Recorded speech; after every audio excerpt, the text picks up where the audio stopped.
Johnny Dollar. George Reed here. Well, George, how's Floyd's in London? And how are you holding up in this hot weather? Johnny, all I can say is I wish I could make a trip to France at somebody else's expense. Now, what's that supposed to mean? I just received a transatlantic telephone call, collect, by the way, from that underworld friend of yours in Paris. De Marsac. Louis de Marsac. Yes. Calls himself Le Chagris. That's right, the gray cat.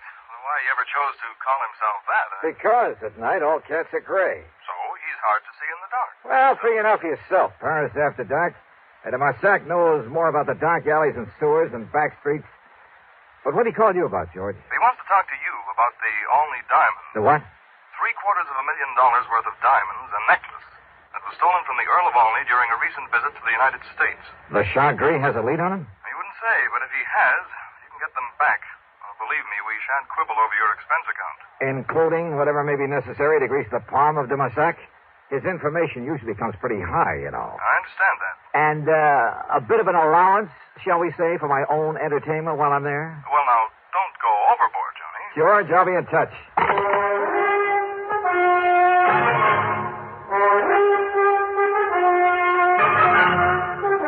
CBS Radio brings you Bob Bailey in the exciting adventures of the man with the action-packed expense account, America's fabulous freelance insurance investigator. Yours truly, Johnny Dollar.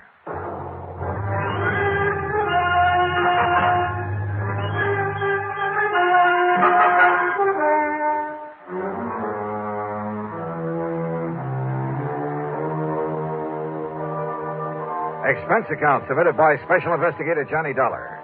To Floyd's of London, North American office, Hartford, Connecticut. Following is an account of expenses incurred during my investigation of the night in Paris matter.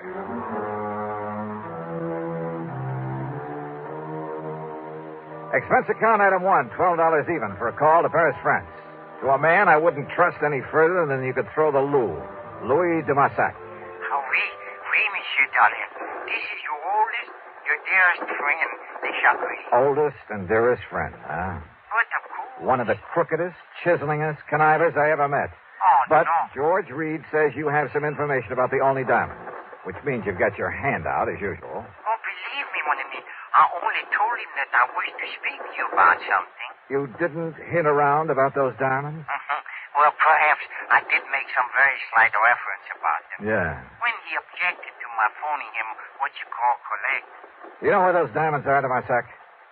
Well? Okay, how much do you want this time? Monsieur, you are speaking of money? What else? Mon ami, you hurt me. You touched me to the quick. Oh, sure. How much? Well, one might think that I slave and suffer and risk my life on your behalf only for money. How much, de Marsac? Say, $10,000 American. Yeah, well, it was nice to talk to you. See you around sometime. No. Wait. The only diamonds are worth millions. Millions of francs, not dollars. But if I could tell you where you may find them? In that case, I might be willing to part with, say, 1,000, maybe 1,500. 5,000. If I actually get my hands on them, I'll give you 2. 4. 3,000, that's final. 3,500. Goodbye, de Marsac. No, 2,500. I said I... Huh? 2,000. 2? Okay, $2,000. Yeah, then I think I what you say crossed myself up. Yeah, I'm sure you did. But do not worry, mon ami. Do not worry. I will do the same for you. Yeah, I'm sure you will. Oui. Now, listen, if I take a plane out of New York a little after 9 tonight, I should get there tomorrow at 5:45 p.m. Paris time. Maybe. I'll hang my hat at the Hotel of Bois. You know where that is? But of course. Then I'll pick you up at that hovel of yours at the end of the, Rue de Pas de la Moule. Yeah, the Rue de Pas de l'Amour. And you bring the money for me? I'll be there. Expense account item 2, $1,000 worth of American Express traveler's checks. 428 of it went for plane fare, Hartford to New York to Paris. The flight was uneventful, except for the person who occupied the seat next to me. Annette was her name, Annette Duboff. And brother, well, she's 25 or 6, I guess. Tall, brunette, and beautiful. Apparently has money of her own. I decided this trip to Paris wasn't a bad idea at all. Johnny Dollar? Yeah. Oh, I know who you are. You're the insurance investigator I hear about all the time on the radio. Well, don't look so shocked about it. Shocked. I'm thrilled. Tell me all about you. Oh, I'd a lot rather talk about you. Plan to be in Paris long? Oh, a couple of weeks, I guess. Just sort of a vacation.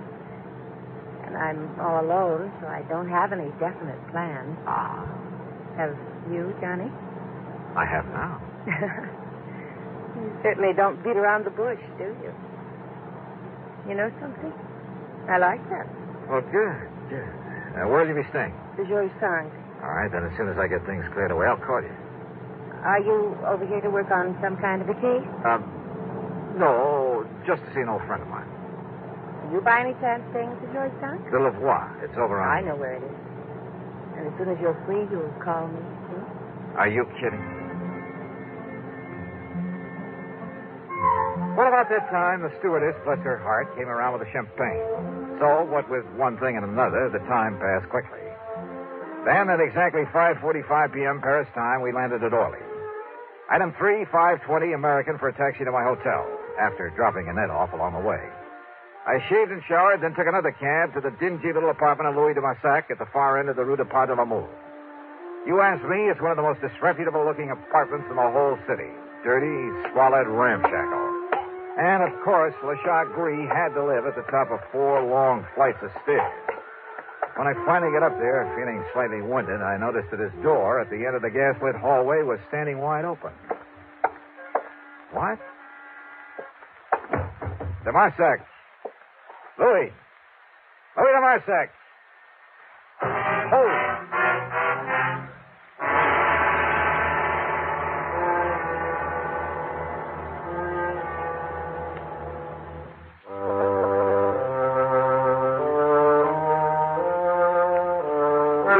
The dingy, dark apartment of Louis de Massac looked like a tornado had struck it.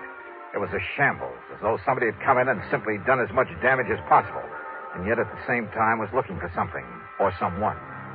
As for de Massac, there was no sign of him anywhere. I stood there for a moment, wondering what to do next. Huh?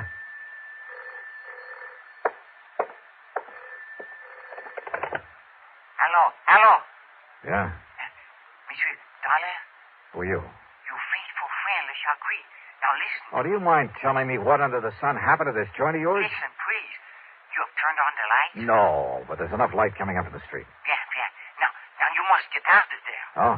Yes, come quickly and meet me here. Now, please, you will do that? Well, where are you? You're alone? Yes, I'm alone. Then you must leave before somebody finds you there. Like who? There is no time to talk when you meet. Come, please, and meet me here. But where? I'm at the cafe chez Macabre. Chez Macabre. Yes, it's in Saint-Germain-des-Prés. What you call beatnik. Okay, I'll find it. Do not delay now. You may be in danger. Yeah, sure. I'll grab a taxi. Huh? Who are you? Au revoir, cochon. Oh, no, you don't. Monsieur. No. Hello. C'est bien, pig.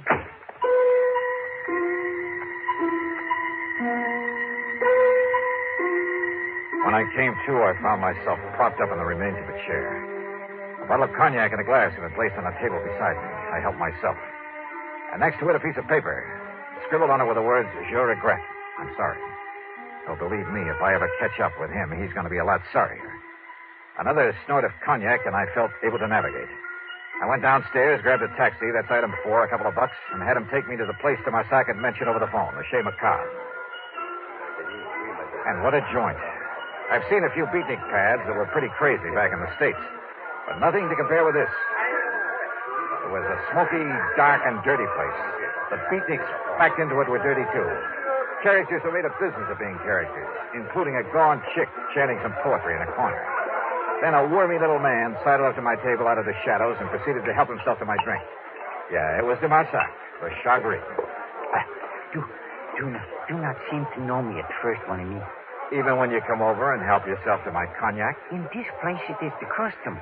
But what happened to you when you hang up the telephone on me? Well, somebody sneaked in and worked me over to Marsac. Any idea who it might have been? No. I hope he did not hurt you too badly. No, he did all right.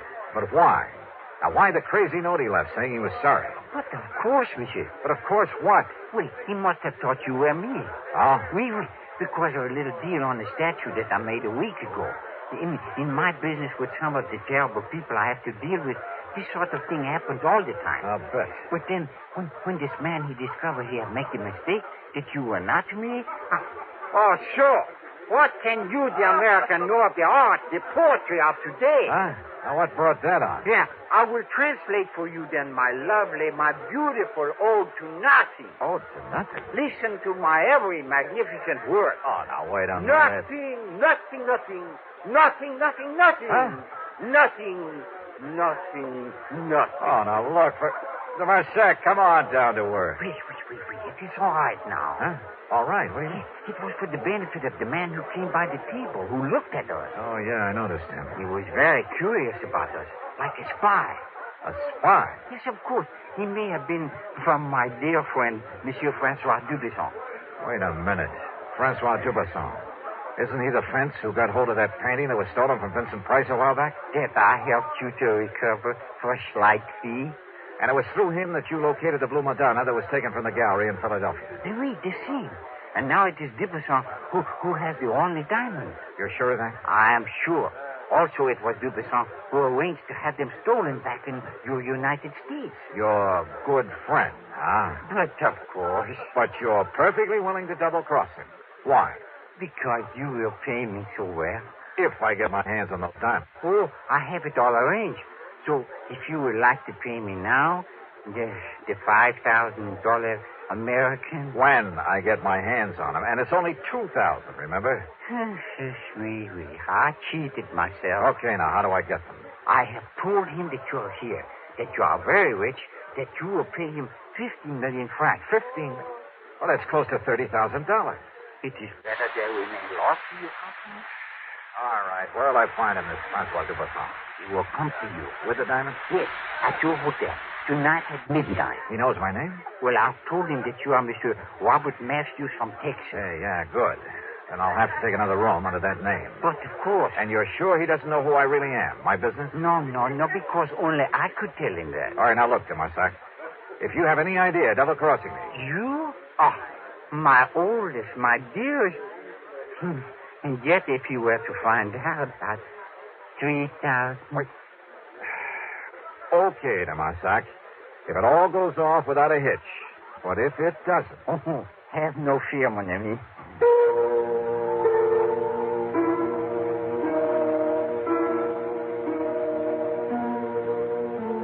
Sure, it was a kind of shady deal to make, to have to make. But under the circumstances, what else? And people simply don't realize how most of the crimes in this world are solved. Not by Sherlock Holmes type of detective work, not by the kind of stuff you read in the mystery magazines, but through informants. And one way or another, they all have to be paid off. Otherwise, well, look at this case. If Dubesson were to know who I really am, I'd stand a chance of not only losing the case, but my life as well. On the way back to my hotel, I began to wonder again about the man who'd attacked me there at Demasac's apartment, who'd apparently been there before, looking for someone, or for me. Did he really think I was Demasac? Or was it all just a warning to leave this case alone? There was only one way to find out.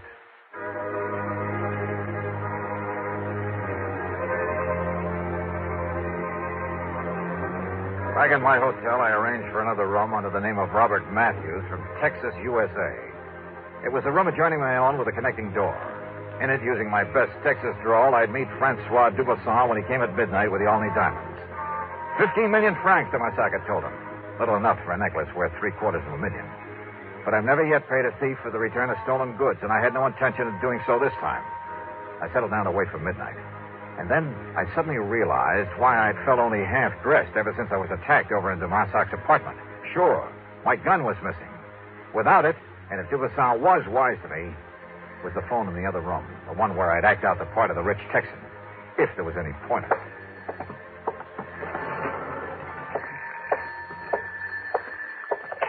Hello. Monsieur Matthews? Yep.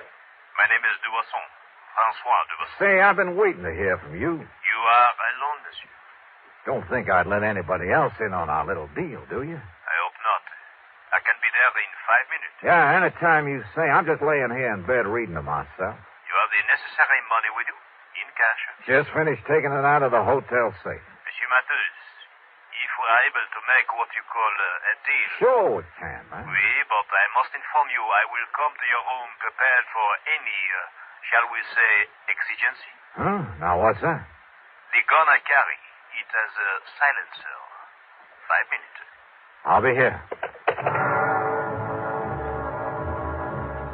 I suddenly had an idea that might possibly work.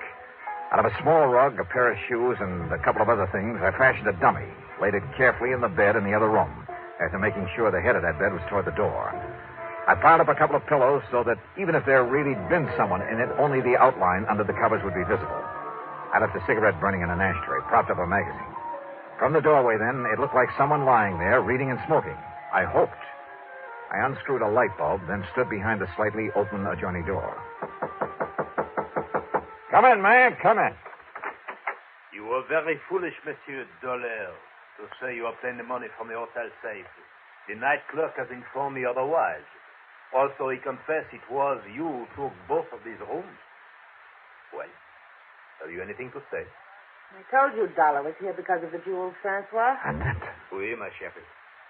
So, Annette, you may dispose of him once and for all. Close the door. No! Look, there's a dummy in that bed. Oui, you're right. But Dollar has no gun now. And if he's here, Francois... Take care, ma chérie. Don't worry. First, we try that other room.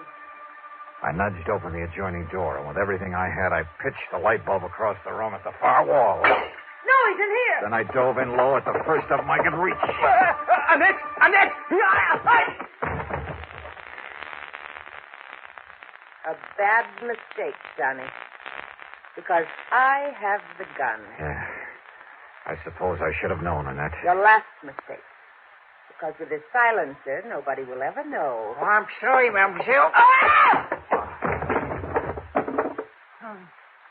Oh, dear. Oh, thanks, Tomasak. Like the U.S. Marines. But such a pity, monsieur. Huh? That I should stoop so low as to strike a beautiful woman. Of course, the fact that it saved my life. 5,000. Sure. 5,000.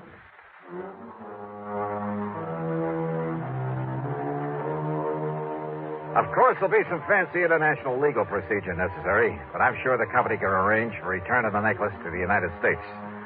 As for Dubuisson and the lovely but treacherous Annette, well, the Paris police are making the arrangements for them, and I'm sure they won't be very pleasant ones.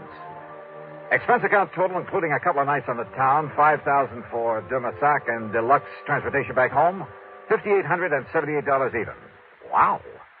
Oh, incidentally, I met a luscious little blonde on that return trip who, well, she... Now, let's not go into that. Yours truly, Johnny Dollar.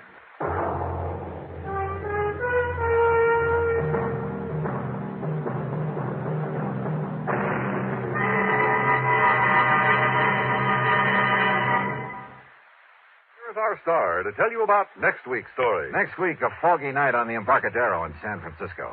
In the shadows, a killer. Join us, won't you? Yours truly, Johnny Dollar.